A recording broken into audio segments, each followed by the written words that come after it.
Hey guys, so today I wanted to talk about something that I have been trying to do, and it might just be something that we all kind of know and kind of are familiar with, but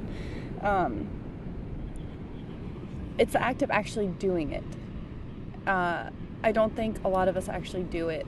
I know I have a hard time doing it. I know I believe this and I think it's true and I know it's good to do, but to actually believe it and put it into practice is another thing. So I just want to talk about how the Bible says that we need to be constantly thinking of things that are good and pure and right and righteous, and not just think that, not just know that, okay, yeah, that's a good thing to do, I understand, but to actually stop yourself during the day, during any thought you're having, if you're worried, if you're anxious, if you have fear, if you're angry at somebody, if a situation is frustrating you, just actually stop yourself, stop your brain from thinking and say, wait a second, we're not going to think about that. We're going to stop ourselves and we're only going to think about what is righteous. And it's funny because, growing up, I always thought, wow, God gives us all these rules we have to follow. And I was, told not to question them. It's just, you just follow them and that is what it is. But I was never told about why we have these rules and how much it's just all about love and how much Jesus truly loves us. Like, I'm finding that once I obey them and once I do these rules, it's like, wait a second, I have more peace. I have more joy. There's just so many things that Jesus, he makes these rules for specific reasons. And it's always to benefit us. It's not just to obey this rule because I'm your commander and I'm head and all that stuff. It's because he loves us and it's always to benefit us. It's really amazing. For instance, this doesn't really have to do with what I'm saying, but it's a rule that was stated in the Old Testament that you don't wear clothes that are made with linen and another material. And Mike and I were looking it up recently, and linen has a lot of healing properties. It somehow it's made with I forget, some type of husk of some nut, something. I honestly can't remember right now, but it there's a frequency that goes through the fabric, and it's really healing to your body. There's all these different hertz frequencies and all these things, and true linen, 100% linen has the highest frequency, and it works really well with your body.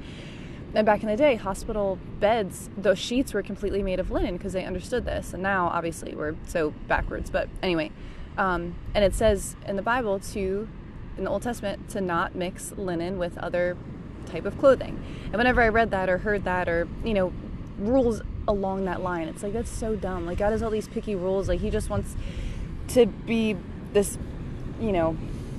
tyrant and wants us to have all of these things we have to follow, and if we don't, then he can punish us and blah blah blah.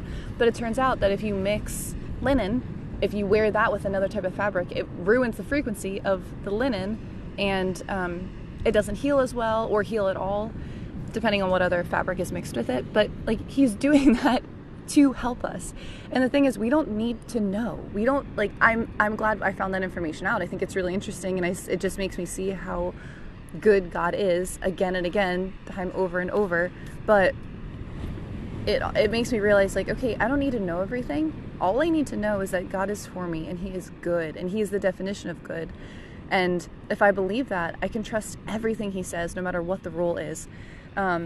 And so even something as little as that, we know that God knows everything. And when he knows everything, that means we can have full trust and full assurance in no matter what he says to do it, and we will be good. So when he says to follow all that is good and pure, or think about all that is good and pure, actually I'm going to just read the verse because, I don't want to just assume, or not assume, but paraphrase. Let's see. So it's Philippians 4:9. Finally, brothers, whatever is true, whatever is noble, whatever is right, whatever is pure, whatever is lovely, whatever is admirable, if anything is excellent or praiseworthy, think about such things. This brings up another point too, where everybody not everybody, but there's a lot of people, myself included, always thought the Bible was these rules to follow, and it tells you what not to do, and you shouldn't do this. And if it doesn't say don't do that in the Bible, then you can do it, and you're free to go, and you have a free pass, and it's fine. And that's not true. And this verse shows it. It doesn't say don't think about what's evil. It just tells you what to think about. So while there are parts in the Bible that say don't do this, that's, he's telling you do not do that. But there's most of the Bible is just Jesus telling us how to live and how to be like him. And we have to follow those examples and live that out and change our lives to be like him, change our hearts, die to ourselves every day and become more like him. And it's not just a set of rules of, it says, it doesn't say don't do that, so I can do that, it's fine. It's like, no, that and that verse shows that clearly. It doesn't say anything you cannot do. It says what you should do, and that is what we should be doing, following what Jesus says. But it's just, I've noticed with myself, and actually Mike has been teaching me this a lot too, that just honestly to be thankful in the morning, first thing you wake up, like list 5 things you're thankful for. You can write them down, you can speak them out, but those type of things change your mind. They change your thought process. They start your day off right, and it's for a reason. It's so we can stay in a more peaceful and grounded mindset with Jesus. Because man, I have noticed with myself that I know these things about Jesus, and I know these things about God and what he says and what he commands of us and who he is, but to actually put them into practice in my life and to actually change my life for God and to die to myself and to grow in him and be a new creation in him, that it starts with noticing all these little parts of my day that I feel like don't really matter that much. It's like, oh, I just had a thought of anger. Who cares? Whatever. Move on. It's like, no, I shouldn't move on. That's not okay. I need to stop myself and tell myself, we're not going to do that anymore. Okay? Whenever I have a thought of anger, I'm going to stop myself and think of something positive. Think of something Jesus-worthy. Something that just think about Jesus and all that he's done. And constantly, throughout the day, be questioning myself. And don't just say, oh, I'm a negative person, or oh, I'm having a bad day, or oh, well, my situation sucks. What am I supposed to do? Nothing sucks as good as Jesus is. Nothing is as bad as good as Jesus is. I hope that makes sense. Okay, so that really made no sense at all. What I meant to say was nothing is as bad as Jesus is good. Meaning the worst possible thing we can go through can't even compare to the goodness of Jesus. His goodness overpowers even our darkest days. Hopefully that makes more sense. But nothing in your life, and I'm not saying like, oh, or it sounds like, oh, she's so privileged, she, doesn't know how people suffer. No, I do. But I know even more so how good God is, and that he overpowers all of those things.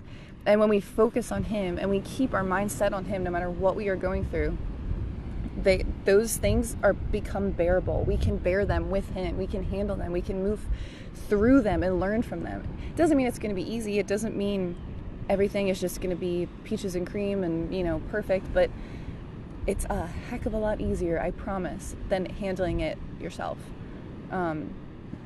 But it starts with the little things. It starts with how we're thinking. It starts with, are we making fun of somebody pretty often? Like when we're with somebody, are we gossiping? It's like, oh, it's just funny. It's just a little bit of jokes here and there. Or are we, it was just a little white lie, it's fine. Or, I'm a worrywart. Some people just think that is who they are, that they worry. And like, it's, some people also think it's admirable to worry, that they're caring about people. And we just have to be aware and bring these things to God and say, is this okay that I'm thinking this way? Because anytime you have a question about how you're thinking, or anything of that nature, anything that in your life, any action you're taking, anything you want to do, just bring it to him and ask him. He will tell you. He wants you to come to him. He understands that, like, the world is so counterculture to how he wants you to live, and he understands that's confusing. That's not an easy thing, to live in this world that thinks so differently. And you're seeing examples of people living completely different completely opposite than how Jesus wants us to live. And you're seeing them be successful and have a lot of money and have a big family and all of these things, a happy family. I mean to say big, happy family. And like, it's so easy to get wrapped up in that because we're seeing it played out. It's physical in front of us. We're seeing these things. We're seeing people get more money, have good jobs, all of these things. And it's easy to get wrapped up and want that. But when you stop yourself and say, okay, I am a new creation. I am not of this world. This world is fleeting. These things in life do not matter here. They don't matter. They don't matter. I'm sorry. To not get so wrapped up in these worldly things. And so if you lose these things, it's okay. So when we're so focused on this world right now, what we are going through, we're going to be thinking of those things. The issues that we have, they're going to take over our mind. They're going to take up space in our mind because we are focused on this. Just like anything, obviously anything you focus on is going to take up space in your mind. So if you focus on Jesus, and every time you go back to focusing on things of this world, you stop yourself and go right back to Jesus, you will create a pattern. You will create a process to help yourself, and you will automatically start to go back to Jesus. You will automatically start to go back to things that are good and think of righteous things. And you won't get wrapped up in your circumstances and what's going on around you and what's making you angry.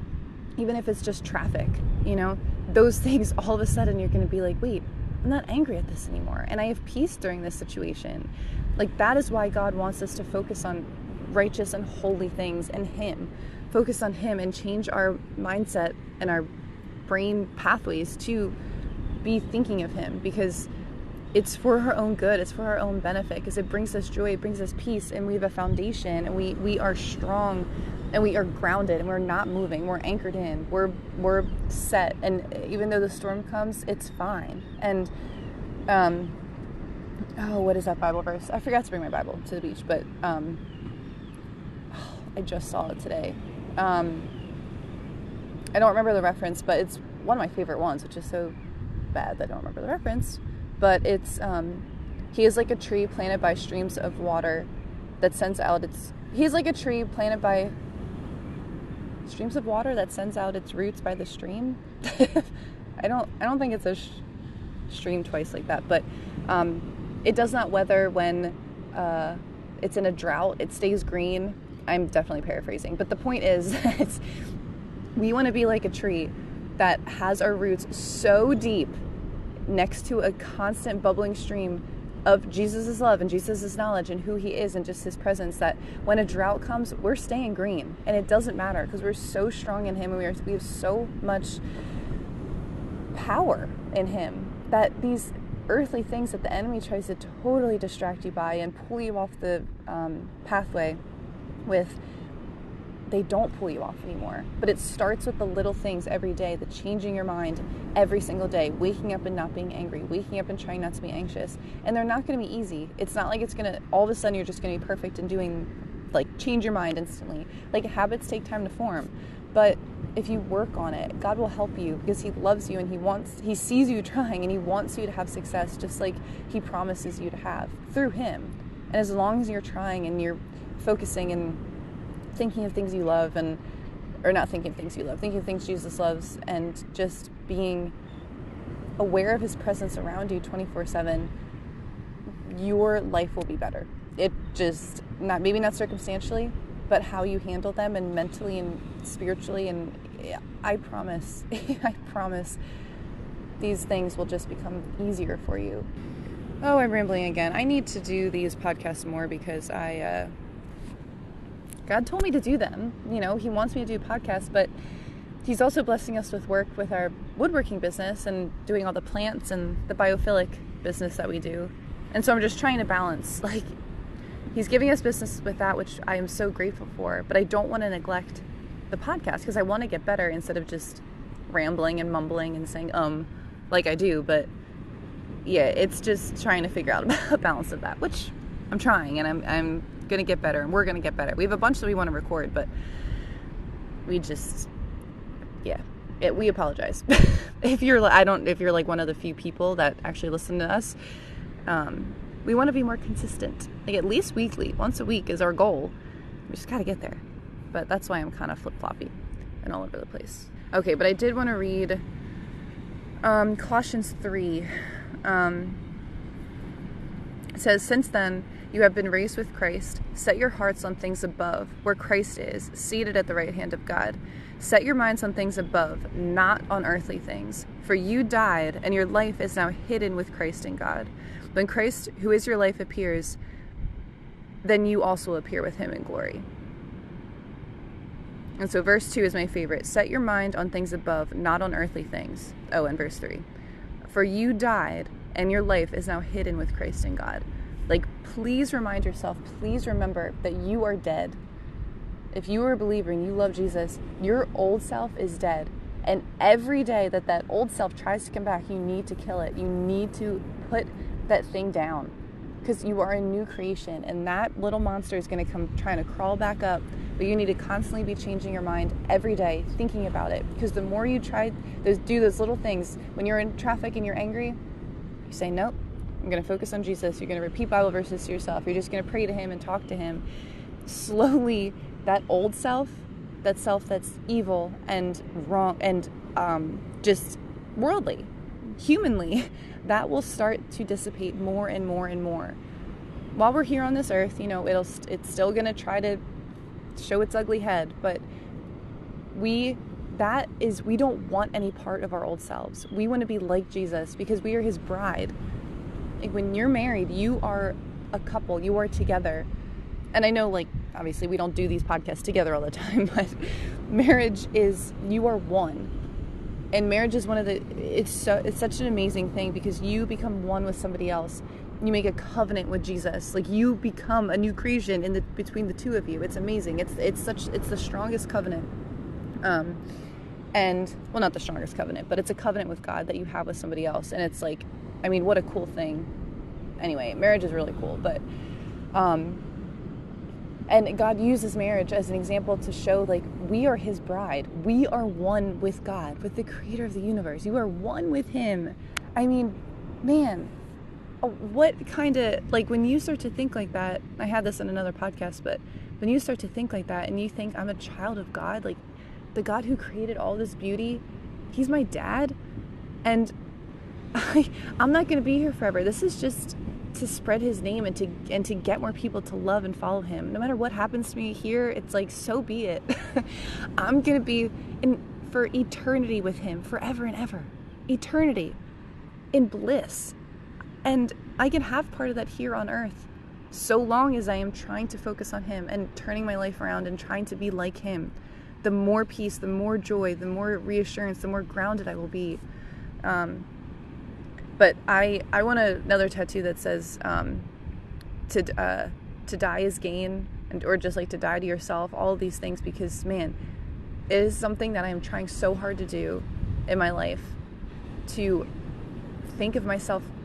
I said this before, I get this mixed up. Not to think of myself less, not to not like myself, to love myself because Jesus loves me, but to think of myself less often, because that just, again, creates more peace and joy, because I'm not so focused on myself, I'm not so focused on my circumstances, and that allows God to be able to take care of me more and give him space to bless me, because I'm not constantly thinking about what I need, what's not right in my life, all of these things. I'm just focusing on changing my mind, changing the way I think. Things that are so normal for me to do, I am questioning them. I'm is this okay? This is what I've done my whole life. This is what my family does. This is, how I've seen things my whole life, and it seems normal to me. But does it line up with God? Because I want to be putting to death my old self and raising myself to be like Jesus and to grow in him and be like him and be a new creation as he commands. I want to listen to what the creator of the universe says. He knows all. I don't want to choose my own way. That's scary. I've been there, and it doesn't work out well. And the more I grow in him, the more I learn about him, it's wow, I don't want anything that myself has to give. I don't want to be in charge of anything. I don't want to be controlling anything. I just want to be focused on him constantly, all day long. There's so many other verses that just talk about solely focusing on him and him alone, and that's it. And it's like, oh, he doesn't mean all day long with everything. Like, I have to think about work. I have to worry about money and all this stuff. It's like, no, he actually means think of him all day long. Like, yeah, go to work and do your work, but while you're working, think of him. If you don't get paid what you think you're going to get paid, or you have a bill that's due and you're not making you're not making as much as you thought, you start to be worried about money, all this, think of him. You get a disease, you're sick, think of him. Something happens with your family, think of him.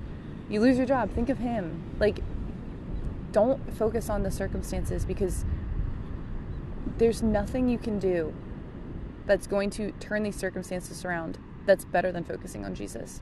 I promise you. I don't know how else to say it, but I know it's true because I've seen it in my life.